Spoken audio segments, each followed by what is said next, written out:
അതെ, ഇന്ന് എന്താണെന്നറിയത്തില്ല. ഒരു മോട്ടിവേഷൻ ഇല്ലാത്തൊരു ഡേ ആയിരുന്നു. ഒരു ഡ്രൈ ഡേ എന്നൊക്കെ വേണമെങ്കിൽ പറയാം. 1, 2 കാരണങ്ങളുണ്ട്. ഒന്ന്, എനിക്ക് അയൺ ലെവൽ എൻ്റെ ബോഡിയിൽ ഭയങ്കര കുറവായിരുന്നു. അപ്പോൾ റീസെൻ്റ്ലി എനിക്ക് അയൺ ഇൻഫ്യൂഷൻ എടുക്കേണ്ടി വന്നു. രണ്ടാമത്തെ കാര്യം, എനിക്ക് പോലും അറിയില്ല എന്താണെന്ന് എനിക്ക് പറ്റിയെന്നുള്ളത്. കുറച്ച് ഡൗൺ ആയിരുന്നു. അപ്പം ഇന്നെന്തായാലും ഒരു ഓട്ടോ പൈലറ്റ് മോഡിൽ പോയിട്ട് കുറച്ച് നേരം എൻ്റെ വർക്ക് ഷിഫ്റ്റ് എല്ലാം ചെയ്തു വന്നു.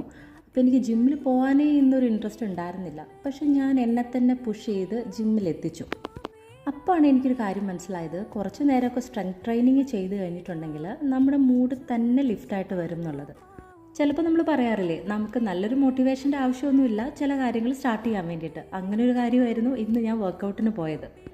അപ്പം ഞാൻ എന്നോട് തന്നെ പറയും, girl, nobody else is coming to do this for you, so care up. അങ്ങനെ ഞാൻ എന്നെ തന്നെ ഉന്തി തള്ളി കൊണ്ടുപോയതാണ് ഈ വർക്കൗട്ടിന്. അപ്പം നിങ്ങൾക്ക് മൂഡില്ലാത്ത ദിവസം നിങ്ങൾ എന്താണ് ചെയ്യാറ്? നിങ്ങളെ മോട്ടിവേറ്റ് ചെയ്യാൻ വേണ്ടിയിട്ട് ഒന്ന് കമൻറ്റ് ചെയ്യണേ. ഞാനും വർക്കൗട്ട് ചെയ്യാൻ ഭയങ്കര ഒരു മടിച്ചായിരുന്നു കേട്ടോ. ഞാൻ റീസെൻ്റ്ലി ജിമ്മിൽ ജോയിൻ ചെയ്തത്. ഇപ്പോൾ ആഴ്ചയിൽ 3 ദിവസം ഞാൻ സ്ട്രെങ്ത് ട്രെയിനിങ് ചെയ്യാറുണ്ട്. സമയം കണ്ടുപിടിച്ചാണ് അതിന് പോവാറ്. എനിക്ക് കുട്ടികളുണ്ട്, വീട്ടിലെ ജോലികളെല്ലാം ഉണ്ട്, ഞാൻ വർക്കിന് പോകുന്ന ആളാണ്. പക്ഷെ എന്നാലും 1 മണിക്കൂർ ഞാൻ എനിക്ക് വേണ്ടി മാറ്റി വയ്ക്കാറുണ്ട്.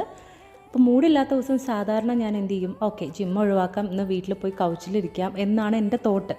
പക്ഷേ ഇന്ന് ഞാൻ എന്നെ പുഷ് ചെയ്ത് ജിമ്മിലെത്തിച്ചു. അതുകൊണ്ട് ഗുണമുണ്ടായി, എൻ്റെ മൂഡ് നല്ല രീതിയിൽ ലിഫ്റ്റ് ആയിട്ടുണ്ട്. അപ്പോൾ ഇന്നത്തെ പരിപാടി കഴിഞ്ഞു. അപ്പോൾ ഞാൻ നേരെ വീട്ടിലേക്ക് പോവാണ്. നല്ല തണുപ്പുണ്ട് കേട്ടോ, ഇവിടെ വിൻ്ററാണ്. അപ്പോൾ see you in the next video. Till then bye bye and stay motivated.